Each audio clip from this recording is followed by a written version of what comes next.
In Hollow Knight, you are first introduced to the collapsed kingdom of Hallownest, which has fallen from its former glory. What was once an advanced civilization has been reduced to empty shells of its dwellers wandering eternally with abandoned meaning. The infection has destroyed the identities and purpose of its inhabitants. You are walking through the remains of a dead and decaying city. And this reflects in the characters that we come across along the way. Even the bugs in Hollow Knight feel like prisoners trapped in the memory of a kingdom they were once a part of. Most of the NPCs we come across are kind of unsettling in their own ways. They may not seem like that at first, but the more you play, you understand that the NPCs in Hollow Knight are more unconventional than you thought. There is a certain way that NPCs tend to function in Metroidvanias. Most of them use NPCs as game progression tools. They guide the players, give directions, send them on side quests, and give them lore. They become a short break from the heavy gameplay, but the NPCs in Hollow Knight diverge. They sing to themselves in empty minds, wander ancient ruins without purpose, and cling to identities that stopped making sense long ago. They stay detached from you in a strangely off manner. They're not just props for game progression, but characters that existed before you arrived and would keep on existing after you finish the game. Take Cornifer, one of the first NPCs you meet after leaving Dirtmouth. He wanders around the dangerous ruins of Hallownest, often to be found hiding in corners. When you feel lost in the game, you hear this humming before you see him. And when you finally find him, it's not like he's just there to provide you with resources or knowledge like a utility NPC. He feels more like a traveler whose life transiently intersects with yours. There's nothing explicitly eerie about him. He's nice and sweet and sells maps, but he's living in a nightmarish reality and yet just casually existing in it. He still has curiosity for a world that is long dead. He contradicts his surroundings and the world built for the player. He hums his way through deeply hostile places. There's a visible dissonance between him and the world. Even in the most horrific places like Deep Nest, he sits there calmly and draws maps. It's uncanny, his detachment from the tragedy of Hallownest. He doesn't attach himself to the kingdom like many other NPCs we encounter. He only observes it physically, intricately draws it out like the remnants are meant for exploration. He turns an inherently confusing world into something that can be read, understood, and followed. His maps offer a deeper insight into how strangely untouched he is by the remains of the past of Hallownest. It's like his character doesn't fit into a world that revolves around death and loss of both memory and identity. His wife, Iselda, also expands our understanding of Hallownest through her character, who experiences a very central theme to the story of Hollow Knight, which is a retreat from one's own identity. She used to be a fighter before following her husband Cornifer, whose immersion and curiosity in his explorations and mappings led them to Hallownest. There, she put down her weapons to enjoy a quiet life in Dirtmouth and became a keeper of their small shop that sells Cornifer's maps. While a lot of NPCs in Hollow Knight cling to their purpose and duty even after the downfall of the nation, Iselda chose to withdraw and willingly fall into stillness. She never follows Cornifer on his adventures beyond the forgotten crossroads to map the nation, even though she used to be a warrior and adventurer. Together, Cornifer and Iselda symbolize two ways of existing in the ruins of Hallownest, and the implications of such decay of what survival looks like in a dead world. One who used to be a wanderer and a warrior chose to leave that behind and fall into a state of stasis, even though she doesn't enjoy her retail work as such, but just wants a quieter life for herself, while Cornifer defies that exact stasis and decay that Hallownest almost imposed on all its residents after the infection had spread. He is a cheerful character who still maps out Hallownest as something worth exploration and understanding, despite the ruin and infection all around him. Iselda goes against her former self to choose safety and worries for Cornifer. She says, "At times, my husband makes Hallownest sound a wonder, but sometimes it seems a ghastly dangerous place," shedding light on Cornifer's non-conformity to the world around them, and an almost contentedness with his life. The player first experiences the game like Cornifer, where exploration is exciting and it feels like there's always something new to find out about this mysterious place. But as the game progresses, The sadness of the world becomes clearer, and the journey becomes more and more dreadful as you explore places like Deep Nest. Hallownest oscillates between being enchanting and horrifying over and over again, something that reflects in how Cornifer and Iselda respectively view and interact with it. Even after being such contrasting characters, they embody some of the most human relationships in the game. Iselda wishes that Cornifer spent more time home, and worries for him because she is aware of the horrors of Hallownest. And while Cornifer wishes Iselda accompanied him on his tours, to chart the world, what joy, if only Iselda could share the thrill. He wishes to head back to the shop soon to not worry his wife. And once the knight has bought all the maps of major areas from him, Cornifer finally goes back to his shop and can be found sleeping soundly. Their relationship is strangely stable and human even though the world around them has collapsed. Oh, and hey, if you're enjoying the video, make sure to subscribe. Otherwise, YouTube might never show you our channel again, and neither of us wants that. Now, moving on to Elderbug. Iselda's character is far from being the only remnant of stillness in Hollow Knight. Hallownest is a kingdom which in itself is stuck in place. The Pale King was so obsessed with preservation, which is what led to the fall of his kingdom, but the kingdom still tried to resist change, a theme which many of the game's NPCs embody in their repeated behaviors by staying trapped in routines and memories. Elderbug is a good example of how Hollow Knight transforms its NPCs into reflections of Hallownest itself. He identifies with the stillness of the Empire, as he is the oldest and also the only remaining resident of Dirtmouth. He welcomes the knight to Dirtmouth and feels like the elder of the town. Usually in games, such characters are there to guide the player and create a safe environment in the form of an old man who knows everything about the world and would impart that knowledge with you. At first, Elderbug seems to fit into the role, as he warmly greets the player, offers knowledge on the kingdom below, and is a familiar presence throughout the game. But the more you interact with him, the more unsettling his stillness becomes. Even though he only came after the kingdom had already fallen, he has seen many bugs go out to follow their dreams and then never come back. This has led him to believe that dreams are not so great after all, and turned him into a pessimistic character who sees the world as faded and a dark place. Oh, you came back. You walked straight past me. I thought maybe I'd faded away along with this town.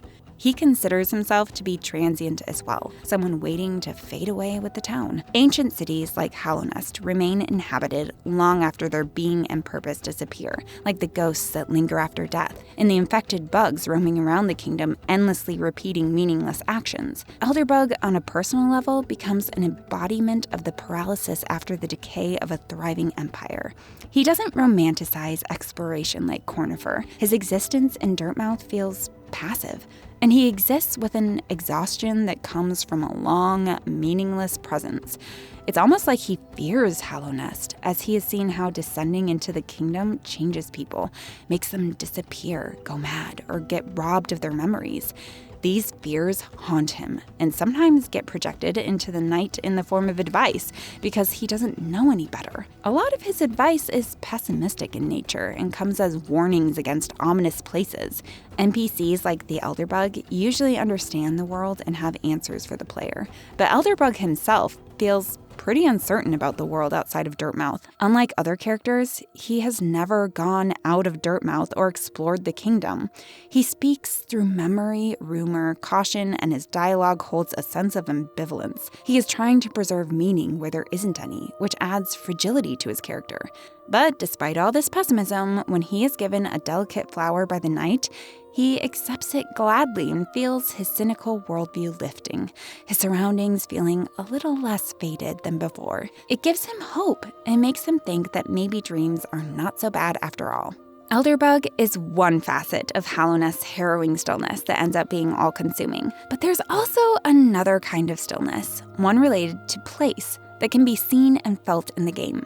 We see in post-apocalyptic media how even after cities die, the ruins of their infrastructures remain, like some part of a once thriving civilization left behind. Hollow Knight has something similar with the stags, which were their main medium of transport before their collapse. Many Metroidvanias have such large travel systems to help the player travel faster and navigate the world more efficiently. While this role remains mostly just functional, Hollow Knight gives a specific identity and adds a layer of melancholy to these characters as well. As the Knight, we only ever encounter the last stag.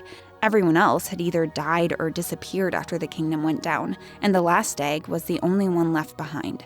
Despite there not being many travelers, he remained faithful to his duty as a stag and would carry anyone who would come to a stag station and ring a bell. He feels like a forgotten fragment of a system that is now extinct. Even after his purpose is no more, his memories become the driving factor of his function in society. He talks about other stag stations and the companions he once used to travel alongside and the kind of people they used to carry. He turns that extinct infrastructure into a graveyard of what once was. Every stag station that the player unlocks feels like it's finding a new piece of a jigsaw puzzle. What makes this NPC so unsettling is his faithfulness to his duties even in the face of death and decay. The people of Hallownest derive their identities from their roles in society, and with the society in shambles, their sense of self is also at stake. And so the last stag tirelessly roams around the stagways, waiting for someone to ring the bell. This also reflects on Hollow Knight's theme of preservation,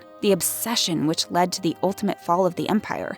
Nothing truly ends in Hallownest. Characters are still attached to the roles they once held, bugs still meaninglessly wander around, and systems still operate even without the citizens. The last stag becomes a beacon of survival through sheer repetition and the persistence of memory. His character carries a profound loneliness because he believes that he is the last one remaining of his kind. A lot of the other characters we see have something to be attached to for fulfillment, but the last stag just runs around stagways. Even having forgotten where the stag nest is, he is trying to keep Hallownest alive simply by talking about his memories of it. And a lot of his dialogue feels like remembrance more than conversation. What makes his character interesting is that rather than existing outside of the story as just a functional NPC, the last stag becomes an integral part of the story. And even to an extent shapes the story through his interactions with the Knight and his remembrance of his peers through his action of repeatedly traversing the same stagways.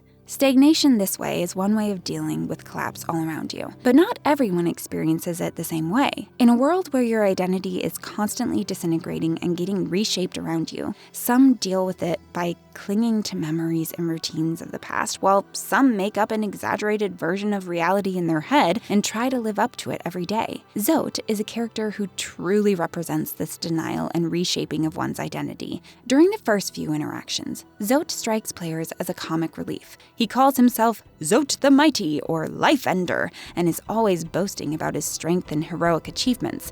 Yet whenever you come across him, he is in desperate need of saving. He is always talking down on you and annoyed at you for coming in the way of him and his prey.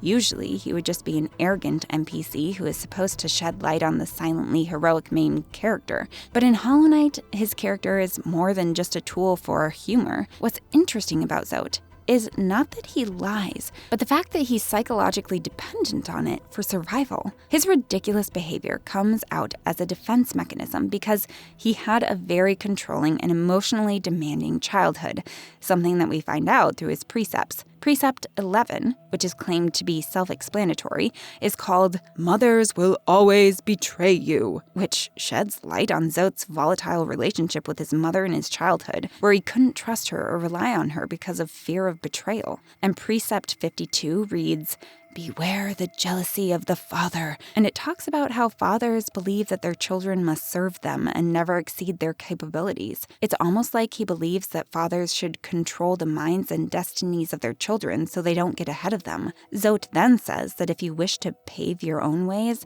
then you need to get rid of the father, or simply abandon him. All this shows that his perception of himself as Zote the Mighty is not simply a delusion he uses to feel superior to others. It's one that he has to feed himself to feel like he's finally doing enough, because he could never feel enough as a child. His arrogance hides much deeper insecurities, and his every boast of himself comes off as an attempt to protect himself from the feelings of inadequacy he felt throughout his childhood. Even during the Colosseum fight, when you dream nail him, he says, "I'll kill 1,000 more. Will that be enough, father?" This is even more telling of him never feeling like he's enough, never getting that sort of validation from any of his parents. He insists on being great and mocks anyone who even tries to help him because even slightly falling short would make him feel like he's worthless, which is his biggest fear. He associates such horrible surroundings with his home that if you dream nail him when he's in Dirtmouth,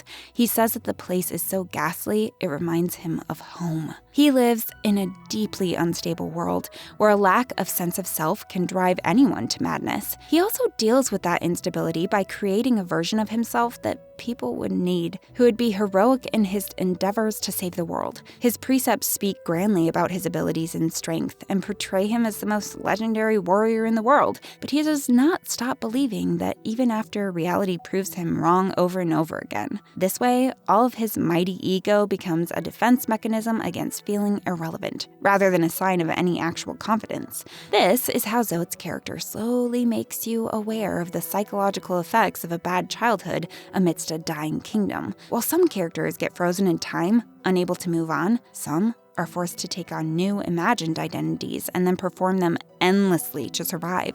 Zote's delusions can also be seen through the lens of Bretta, who also copes using fantasies that temporarily obscure the death and decay around them. She is looking for a savior to romanticize, be it the knight or Zote himself. In a space where loneliness pervades everyone's lives inevitably, their relationship stands on a shared love for escapism, rather than any genuine connection. Characters like hers usually exist as a prop to reinforce the main character's heroism. Like, she is a girl in distress looking for a knight in the shining armor, but the game quickly makes us realize that her character is deeper than that, and her eccentricities are a reaction to the world around her that is falling apart. Whenever she is saved, she is not infatuated with the player, but with the fantasy of heroism. When the knight saves her, she develops a massive liking towards him and fills her room with his paintings. She writes in her diary about her savior, consumed by her infatuation in a way that she doesn't have to think about anything else. Later, her affection gets transferred onto Zote, despite his obvious incompetencies and defeats in fights. This is because the reality doesn't matter to Bretta. It's the story that she constructs around it that provides her with comfort and safety.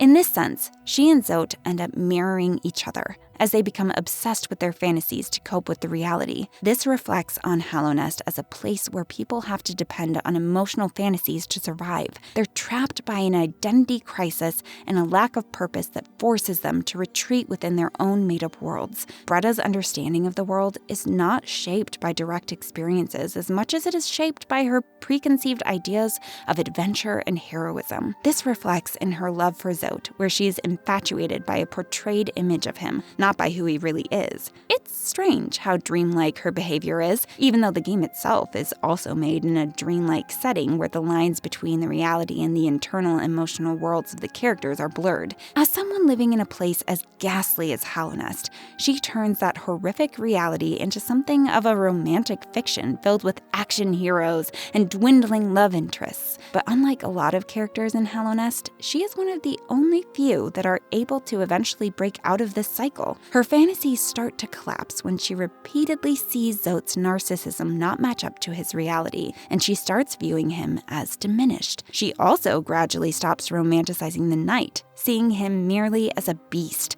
who is an emotionless creature driven by pure instinct. This is an important shift in her psyche, as she stops projecting her romantic fantasies onto these creatures and realizes that she will not meet her life's companion this way if she keeps on sitting idle. She eventually leaves Hallownest, and her story is one of the few that does not end in an emotional paralysis, as she is successfully able to let go of her illusions and move forward. An interesting thing about the NPCs in Hollow Knight is that they're not there to save you. They aren't even there to save themselves. They're just trying to make the best of their circumstances in a world that offers no certainty. And no matter how hard they try, sometimes they end up getting corrupted regardless, and as heartbreaking as it may be to watch it happen, in most cases, you cannot save them as well.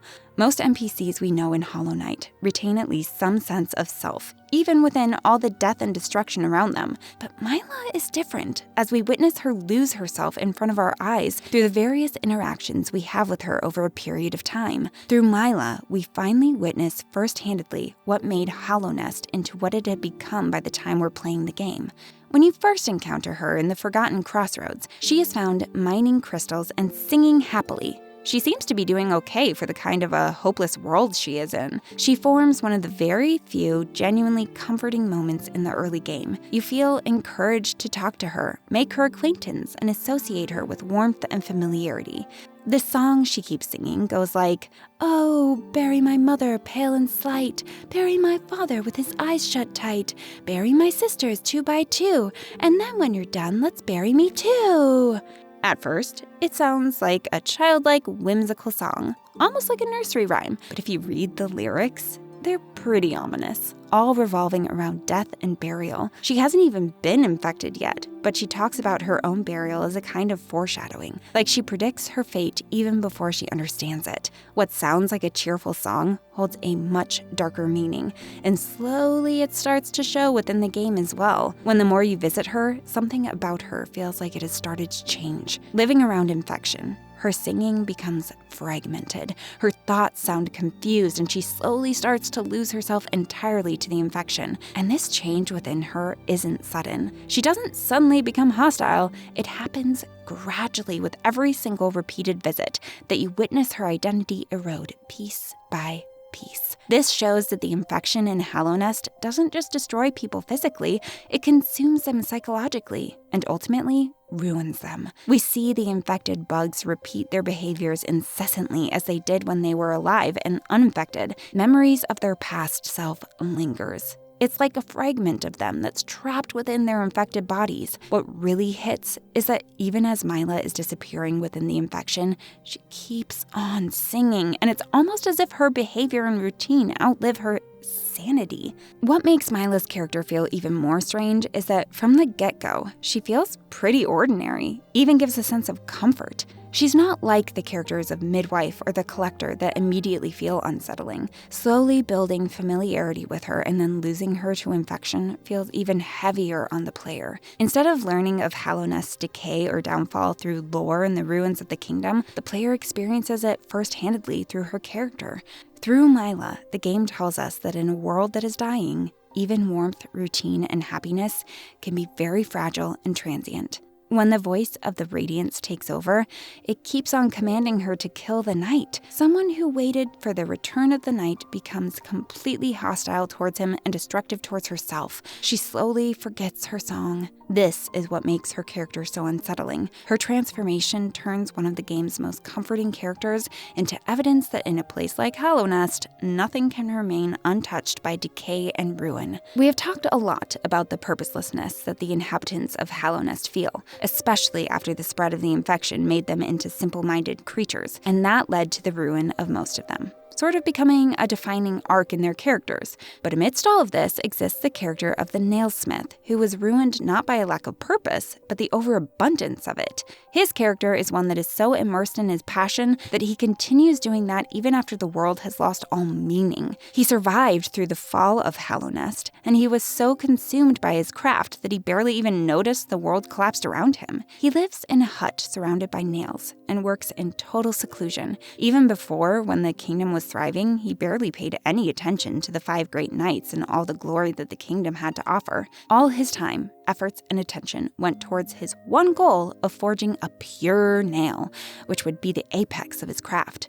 Mostly such characters are purely mechanical in games, providing support for game progression, but Hollow Knight makes him into a deeply existential character whose identity is tied solely to his craft, and he is inseparable from it. From the first time that you meet him in the game, he speaks about his work with sheer devotion. Unlike characters like Cornifer, whose purpose offers them joy and mainly becomes a tool for expressing their curiosity, the nailsmith devotes his entire life to making the one pure nail. And what makes his character especially different is that that once he is finally able to fulfill his purpose, this sense of sheer emptiness fills his entire being. He does not know what remains of him, what he is supposed to do anymore, and he feels emotionally directionless.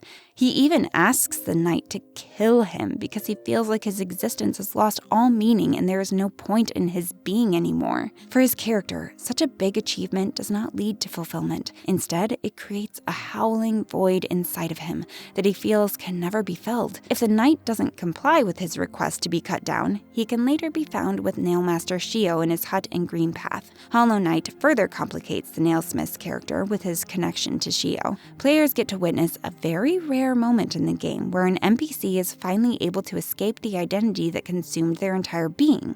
After having made the pure nail, the nailsmith assumes that his life has reached its conclusion because he no longer understands himself outside of his purpose, which was his craft.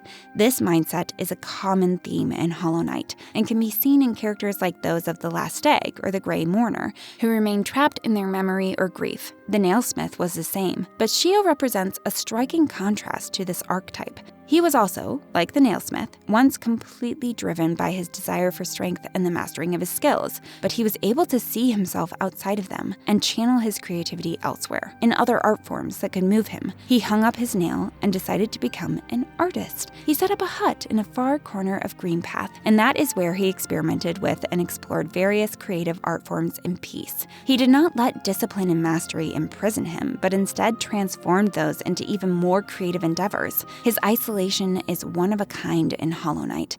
It's not forced, but is remnant of a sense of freedom, peace, and choice in an otherwise stagnant kingdom. And that's what makes the Nailmaster finding his way to Shio's hut at the end and them staying together so meaningful. Shio saw the Nailmaster being distraught, having lost all willingness to live along with the loss of his purpose. They talked and discovered their shared liking for crafts and honing a skill. And Shio decides to then teach him all he had learned and explored in all his years of living in the hut. This way, the nailsmith's character does not end up endlessly repeating the same routines just for the sake of survival like many other characters, but finds a way of reinvention when a world of creativity and arts opens up in front of him. Hollow Knight rarely lets characters have an emotional escape from Hallownest's stagnation, and that's why this ending for the nailsmith feels so uncanny and leaves the player with an unusual sense of hope in a crumbling world. His character becomes unique because he is finally able to leave his purpose behind to live a quiet, peaceful life, exploring and creating art with Shio, which leaves him with a chance of being something more than just a tool or a function. While the nailsmith was able to find solace in newfound purpose, not every character in Hollow Knight was dealt a similar hand. Many characters, as we have discussed before, have remained stuck in their ways, in their fears, like the Elderbug, or their mourning, like the Grey Mourner. This is a character defined by her surrender to her emotional stagnation. One of the most openly sorrowful characters of the game, she is found hidden away in the resting grounds, and she has dedicated her entire being to the mourning of her former lover. She used to be one of the 5 great knights of Hallownest, and she fell in love with the daughter of the Traitor Lord. Grey Mourner was not originally from Hallownest, being native to an area outside the kingdom known as Land Serene. And because of her being an outsider, the Mantises denied her relationship with the daughter of the Traitor Lord, shortly after which the daughter died, leaving the Grey Mourner in a frenzy of sorrow. Everything about her feels suspended in mourning, be it her isolated location, her flimsy appearance, or her fragmented and repetitive dialogue, showcasing the fragile emotional state that she has existed in for years. She doesn't seem like someone who is processing loss. She has made that loss replace her every other sense of being until all that is left of her is her sorrow. She asks the knight to carry a delicate flower that she has carried from her birthland and place it on her lover's grave, which is located in the Queen's Gardens.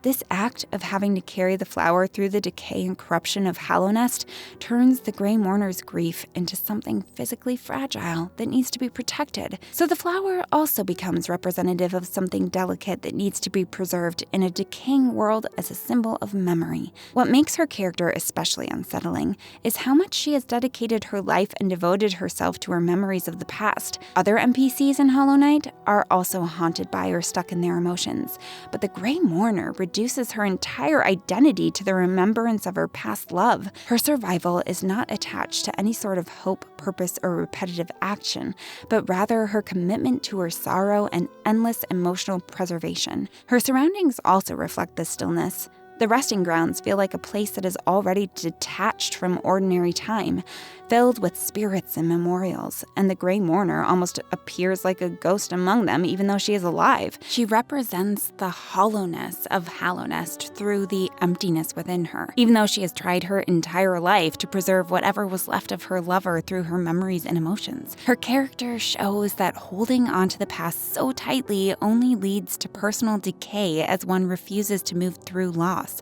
but rather remains inside it. She gives a physical form to the grief she is experiencing through her own being. Till now, we have seen what shapes the identities of most of the NPCs in Hollow Knight, be it their repeated behaviors, obsession with their craft, purpose, loneliness, or whatever they feel most familiar with. But there's one character that explores something even more strange, which is the collapse of identity itself. This is the Mask Maker, an NPC you encounter in one of the most horrific areas of the game, Deep Nest. He lives isolated with rows of masks hanging around him, which look like empty faces with no one around to wear them. He compares these masks to faces and believes that faces are needed to define, focus, and exist. He is a deeply philosophical character who speaks as if he doesn't see the residents of Hallownest as individuals, but only as masks or roles. He views the self as a structure or a performance rather than something innate within creatures. Usually, such mysterious and unsettling NPCs are used for world building and to give dark lore, but in Hollow Knight, Mask Maker is used as a medium to question what identity even is in a world where everything feels stagnant. His dialogue always revolves around masks and faces and the relationship between appearances and selfhood. Like, the self is itself just an appearance. This idea becomes pretty unsettling to encounter in a place like Hallownest, where characters seem to constantly reduce themselves to a singular identity through hyperfixation on one fragment of their being. A lot of the characters' repeated actions replace their personhood. Somehow, the Mask Maker seems to be aware of this, which is very eerie to witness. He speaks of the self as a structure that beings have to uphold through their facades to keep themselves held together. This is what makes his character so deeply philosophical. He talks of existentialism like Sartre and the construction of identity through repeated performances of roles upheld by individuals. And this is an idea that is also constantly reflected in the game through its settings and characters. Their only way of surviving Hallownest is to curate such identities, and the Mask Maker pushes our understanding of it a little further. Something that we saw subtly being reflected in the characters is made explicitly known through the Mask Maker. Another disturbing thing about his character is that he seems to understand things that most other NPCs either don't even try or simply fail to comprehend. He knows about the discarded vessel corpses in the Abyss and the true nature and wants of the Pale King. He knows that the identity of Hallownest itself was always curated, not something that always existed within. The Pale King's entire kingdom functioned on giving specific roles to creatures that would identify them, like the knights, dreamers, stags as traveling creatures, vessels, and many more. He kept the kingdom running perfectly by imposing these roles. This also explains why he recognized the true nature of the knight quite easily. Most other NPCs we encounter see him as a wanderer or a warrior, but the Mask Maker immediately sees beyond this and understands the knight's void nature. The other vessels are also discarded because they didn't fit the role of the pure vessel. Their identities were treated as replaceable masks. Through the Mask Maker, we are slowly made to understand that the collapse of Hallownest began even before the infection took over. It began when the Pale King started treating identity itself as something that can be controlled and manufactured. Many characters in Hollow Knight resist the change imposed on them by the fall of the kingdom. They continue feeding the roles assigned to them before everything went down. They remain trapped emotionally in that timeline. Around such characters, one that actually adapts to the decay of their surroundings feels quite unsettling. That is what Bardoon embodies in a kingdom defined by death and corruption, as he has made himself so detached from it all that he has stopped being affected by these things. A lot of characters inside Hallownest are emotionally trapped within the kingdom's collapse, but Bardoon has made himself distant in an almost philosophical manner. He rests high above in the kingdom's edge. He climbed on there to get away from the bugs which were plagued by infection, and his enormous, almost immovable body starts to feel like a part of the environment itself. While a lot of NPCs experience Hallownest through wandering, exploring, or staying in a place clinging to fading identities, Bardoon simply sits up top and observes. He knows of the Pale King's origins and the King's brand, and though he knows of worms, he doesn't believe himself to be one because of small size, too many limbs, and an alleged lack of foresight. He speaks in a calm manner with an unusual level of awareness about the nature of Hallownest and the infection that surrounds and consumes it. Yet, what makes him strange is his detachment from it all, his lack of urgency or heightened emotional state. So many characters in Hollow Knight are either mourning the loss of greatness or of themselves and their purpose and identity with whatever fragments of the past are left in the kingdom. But Bardoon doesn't seem to be plagued by these anxieties, though he acknowledges the dangers of Radiance's light and the rampant spread of the infection. He does not try to preserve Hallownest's legacy or resist change. He simply watches the events unfold with a kind of passive acceptance. He appears to understand the kingdom on a much deeper level than many other NPCs we encounter. He is like a wise old creature and speaks with such wisdom about the light, while he deliberately tries to stay away from it by climbing so high up and isolating himself. He understands that the light offers the illusion and a promise of unity while actually stripping away the identity and individuality of the bugs of the kingdom and reducing them to mindless beings who are purely instinct-driven. While many other characters survive through their attachment to the past, Bardoon survives by quietly accepting the gruesome conditions of the present, no matter how horrifying they may be. In our lives as well, there is so much collapse and decay going on around us in the world that we live in. Characters like Bardoon become representative of human nature in this way as well, that we have the tendency to get used to bad things once we are exposed to them for a long enough period of time. Though he understands the nature of the infection and witnesses the deep tragedy of the kingdom, he does not try to change or fight it. He simply withdraws into contemplation. This is what makes his character so strange. His almost philosophical understanding and acceptance of a decaying world which he observes from a distance. And while Bardoon feels unsettling because of his weird adaptation to filth and ruin, the character of Leg Eater takes it a step forward. Many NPCs in Hollow Knight are trapped by the ruin. Bardoon has adapted to it, but Leg Eater has not only adapted to it, but also learned how to profit from it. He is fixated on earning more and more geo because he believes that the money you have makes you a king. If you have enough geo, you become a king. When I get enough geo, I'll become a king. In a kingdom where identities are eroding, moral structures also slowly start disintegrating. Morality is a privilege that comes from living in a world where survival is easier and you can choose to do good. But in a world like Hallownest, survival itself becomes extremely transactional. Characters have to stop behaving like functional members of a society and turn into scavengers, picking through the remains of what is left and ensuring their survival. At first, when you encounter him living somewhere hidden away in the fungal wastes, his character almost appears to be absurd. He is blind, but has a powerful sense of smell.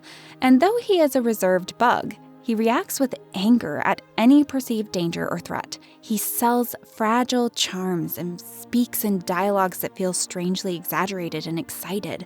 But something about him still feels invasive and weirdly uncomfortable. His movements, even the way he speaks to the player, feels slightly predatory. There's something acutely parasitic about his personality. Unlike other characters like the Elder Bug or the Grey Mourner, the Leg Eater doesn't seem to be fazed by Hallownest's tragedy at all. He has learned how to live in it and profit from the frailty of the world. He thrives within this decay, with his dialogue being weirdly flirtatious and invasive in nature, giving the impression that instead of being physically infested like the others, he has become corrupted morally because of the rotting kingdom. Instead of going into isolation and survival, he has become opportunistic and greedy in nature, wanting to take advantage of the weakness and illness spreading spreading throughout the kingdom. These ideas are later reinforced through his connection to Divine. Divine is introduced alongside the Grim Troop and seems like a massive, mysterious figure hidden beneath elegant fabrics. Much like the Leg Eater, she also speaks in a weirdly playful and invasive manner that makes her feel almost predatory in nature. Her entire presence seems to revolve around consumption. Her primary function in the game is to upgrade the player's fragile charms into unbreakable ones. She literally swallows the charms given by the knight in order to make them stronger, and by doing so, she turns even just game progression into an act of devouring. This feels like it fits in the theme of Hollow Knight, which is adamant on making the player watch existence turn into corruption, both physically and emotionally. Another thing that makes Divine weirdly creepy is her refinement that masks her overwhelming hunger. Her dialogues are elegant and her behavior is decent. It's not very telling of her consuming nature. When the player takes the unbreakable charms made by her to the Leg Eater, because of his strong sense of smell, he becomes enamored by the scent that comes out of those charms. He then decides to go above the ground to find the creature emitting this smell. His taste for indulgence leads him straight to Divine, and the knight returns to Divine. He sees the Leg Eater's dismembered claws on the floor in front of her. This makes us aware of the gruesome fate that met the Leg Eater upon his meeting with Divine. He becomes a victim to what he himself stood for or survived upon, which is behaving according to appetite rather than morality. Through Divine, he becomes consumed by an even larger and more rotting desire, ultimately turning him into a character who becomes overtaken by the compulsions that he himself doesn't understand very well.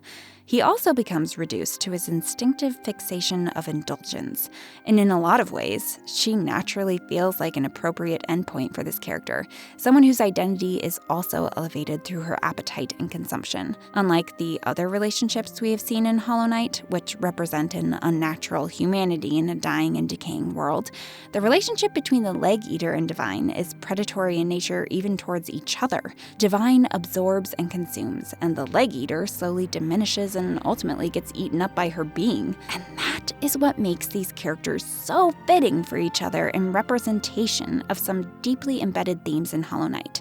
Divine doesn't simply live in a world overtaken by decay and corruption, she embodies it and inhibits the logic behind it. And her relationship with the Leg Eater again demonstrated the reduction of one's identity to their singular instinctive compulsions, in the face of which these creatures seem to become helpless. Together, they become symbolic of the deeply transactional nature that a world adapts to when survival itself becomes a form of exploitation, either of oneself or of another. Divine is not the only character in Hollow Knight defined by her greed and consumption.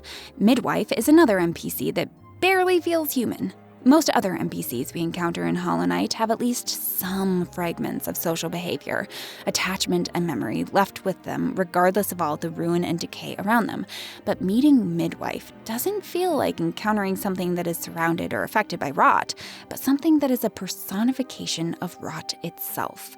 Her predatory nature reeks out of her, even though initially when you meet her, she appears to be strangely nice and polite. She refers to the knight affectionately, and her dialogue is caring in nature in a way that you would automatically associate her with motherhood or a caregiver. Her demeanor suggests safety and guidance.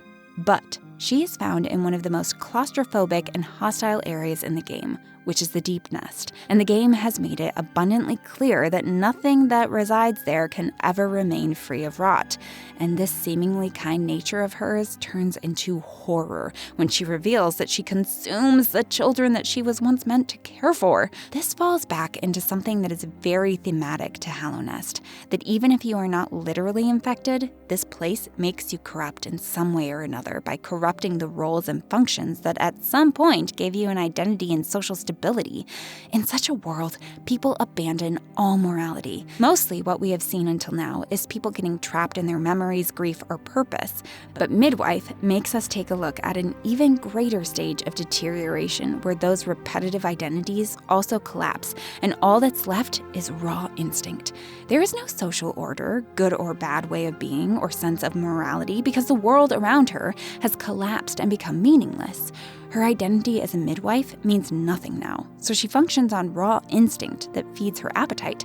And what's even more unsettling is that even after such reckless abandon of one's societal self, she still talks like someone who can be trusted with care, guidance, and protection. True horror emerges when familiar human structures become distorted, but still some part of them remains recognizable, as if they've not completely fallen yet. That is what makes the midwife particularly scary.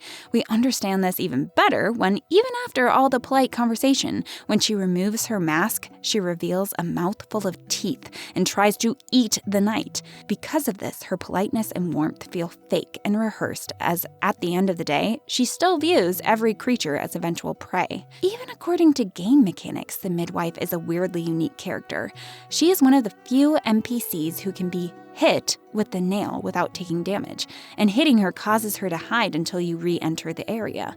She is also one of few characters who can tell when they are being dream-nailed, while also being the only NPC who can hurt the knight, but is never fought as an actual enemy. In this sense, Midwife shows one of the most final stages of what Hallownest does to its inhabitants psychologically. Her social self has eroded completely, and she has detached herself so much from the world around her that she has lost all sense of right and wrong and is guided solely by instinct and appetite. Through this, we see how Hallownest deeply penetrates every semblance of your being and then twists it from within.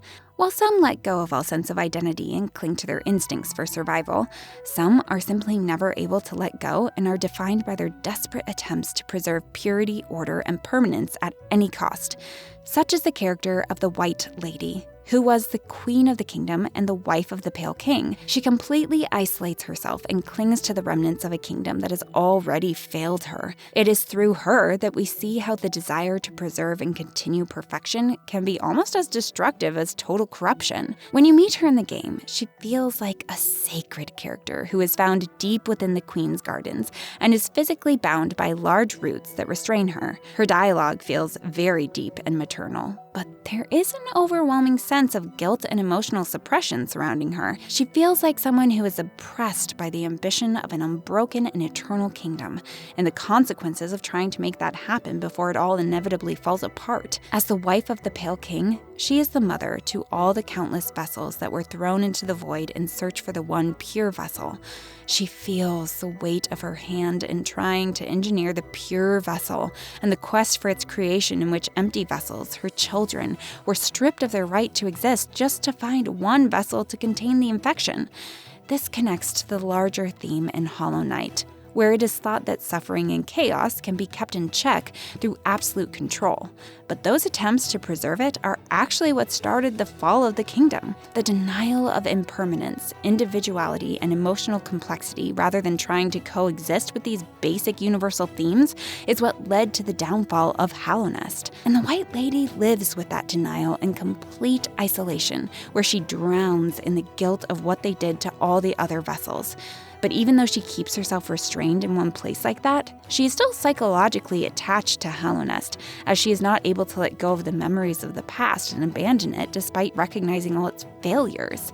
Like many other characters we come across in the game, she also remains trapped inside a specific emotional state, which in her case are two rather contradictory things: guilt and preservation. While characters like the midwife completely distort the player's perception of motherhood into something deeply predatory, the White Lady takes us back to the idea of motherhood as sacrifice and protection. She speaks in a genuinely affectionate manner to the knight and accepts all the horrific things that were done in order to try and preserve Hallownest and save it from infection. Even though her words and compassion feel genuine, the unmistakable emotional detachment is still very visible in her demeanor. She is not one of those characters that can easily be categorized in good or bad, but just a figure who is shaped by her responsibility towards a kingdom obsessed with purity. This is what makes her character different from other ruler archetypes. Though maternal in nature, she is not there to guide or help the player.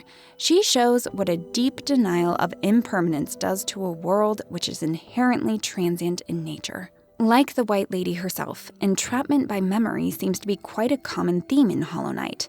It plagues many of its inhabitants, especially the ones who have been there since before the fall of the kingdom. But then there comes along Quirrell, who embodies something almost refreshingly different, which is the loss of memory and eventual acceptance. He is truly a strange character because he wanders into Hallownest as someone who wants to understand it because of his unexplainable fascination with it, and through this understanding, finds himself.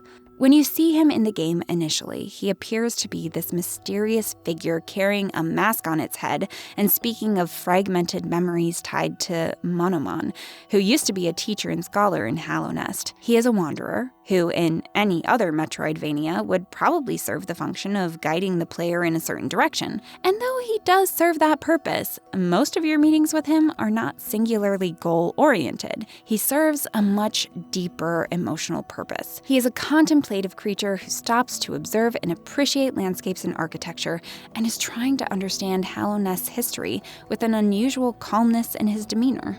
But the most interesting thing about his character is his relationship to memory, or the lack thereof. It is so strange to encounter because every other NPC is so consumed by it that it consumes their entire sense of being and becomes their sole identity. Take the last stag, the White Lady, or the Grey Mourner. All of them remain trapped in what once was, but Quirrell seems to have left his memories behind one by one until all that's left are fragments on Monomon that we can only try to piece together. And as he was losing hold of his memories, he didn't try to resist it or preserve his memories somehow, but rather he approached this loss with acceptance and even more curiosity towards getting to know them again. Without his memories and no clear purpose, he stands without any identity to attach himself to.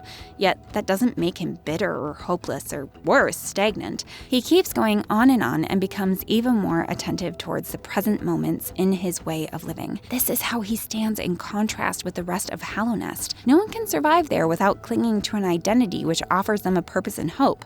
But Quirrell is not bound by the remembrance of what he once was. He seems to be fine existing with no clear identity. He doesn't try to make himself relevant through time or preserve something that is always going to be transient. He just travels, experiences, reflects, and allows himself to reach a point of understanding naturally. And all of his acceptance does not mean that he doesn't experience any of the emotions that the other beings in Hollow Knight are trapped by.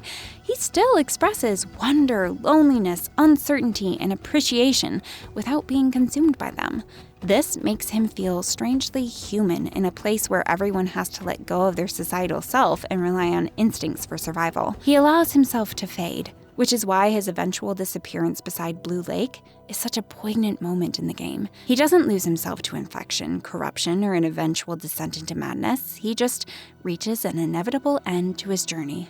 That is what makes Quirrell's character one of the most strange ones in Hollow Knight. He moves through Hallownest with no desire to find meaning or attach himself to an identity or purpose. But then you come across the God-Seeker, who seems to be moving in the opposite direction. She pursues meaning in the absolute manner and denies an ordinary existence.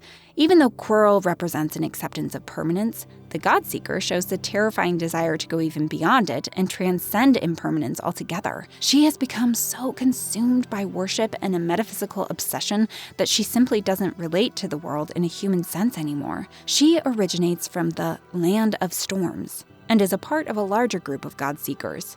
Over time, their collective consciousness merged into a single mind centered within one physical body.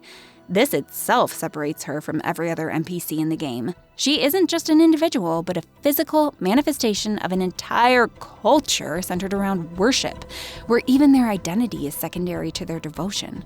Back home, their gods either died or abandoned them, forcing them to go out and have to look for new gods. They were already escaping from ruin and collapse before they came across Hallownest, which contained even larger magnitudes of collapse within itself. It's almost ironic how, unlike many other creatures that are trapped in Hallownest, unable to leave, the God-Seeker came there willingly, of her own accord. She does not have any attachments there, not the land, or its former glory, or its infection, and certainly not its people.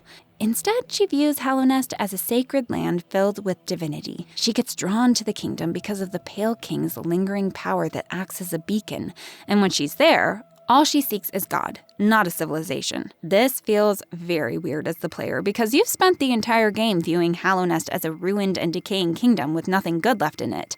But the God-Seeker views the exact same place with a lens of pure transcendence and worship, and continuously refers to Hallownest as blessed with true gods. She even finds the corpses of powerful beings fascinating because she does not view existence through the lens of mortality, but through divinity. She refers to herself exclusively as we, reinforcing the idea that there is no space for individuality, and that it has been lost to a shared collective conscience that only seeks God. This obsession also extends into the God Home, which is a dream realm constructed around attunement and transcendence, where the most powerful beings can become gods themselves through the God Tuner. She seeks meaning through the submission to greatness or a higher being, not through simple human means like relationships, memory, or identity. It is a basic human tendency to turn to higher beings and transcendence in response to collapse or meaninglessness, and the God-Seeker embodies this in an almost literal form. Their gods died or abandoned them, so they made it their life's purpose to search for new objects of worship to survive their absence. Hallownest does not hold any personal meaning to her. Her obsession is the search for a higher meaning that their worldview is incapable of existing without. Her character is not broken by collapse of identity or selfhood. She gave that up long ago, voluntarily. By the time the player encounters her, she has already moved beyond classic ideas of individuality, personhood, and emotional competency. While many NPCs feel trapped inside civilization, she has transcended the very idea of civilization itself and has become almost incomprehensible by the end of it. In many ways, the weirdest NPC in the entire game is not a creature at all, but Hallownest itself. In many video games, the setting is mostly passive, and the characters add life, direction, and atmosphere to the game. That is where Hallownest differs. Every area in there feels emotionally charged and takes on a different atmosphere and dictates the NPCs, their behavior, eccentricities, and fixations. And through this, Hallownest feels strangely alive within itself. The kingdom remembers the days of its past glory and doesn't let its inhabitants let go of it. The city still reigns endlessly. Deepnest conceals countless horrors within itself, and the abyss is filled with discarded vessels and buried identities. Every place in Hallownest is shaped by some sort of an emotional residue. The kingdom is producing these strange characters through its own strangeness. It doesn't just contain creatures with eccentric ways. Even the Hollow Knight embodies this idea. He becomes symbolic to the centermost idea of the game, which is the denial of impermanence and trying to control nature through control. His existence is hollow, much like that of almost all the characters after the fall of the kingdom. The Pale King wanted a perfectly hollow being to contain the radiance forever and save the kingdom, which itself led to its demise, the inability to accept its inhabitants as beings with identities, attachments, and desires. The strangeness of the characters doesn't come from something innate within them. It comes from them being the physical manifestations of the psychology of the dying kingdom. Each of them embody a different way of coping with the reality they have been faced with, be it stagnation, preservation, obsession, or decay. And Hallownest itself contains and demonstrates all these themes through the remnants of the kingdom and how it still operates even after all the decay. This is why these NPCs linger in the player's mind long after the game ends. They are not simply there for world progression. Each one of them brings with itself a story that slowly builds the world in the player's mind. All of them are a representation of human tendencies to deal with collapse, which makes them feel disturbingly familiar. They are not simply mysterious. Some of them cling to memory, some adapt to the ruin, some lose themselves to their fantasies or purpose, some make them into their whole identity, but none of them remain unchanged by the ruin of Hallownest. The kingdom did not just decay them physically, it completely altered and reshaped their conscience until they became unrecognizable even to themselves. If you liked getting to know the in-depth lore of Hollow Knight's NPCs, you'd probably enjoy knowing more hidden facts about the game. Click on this video to know more.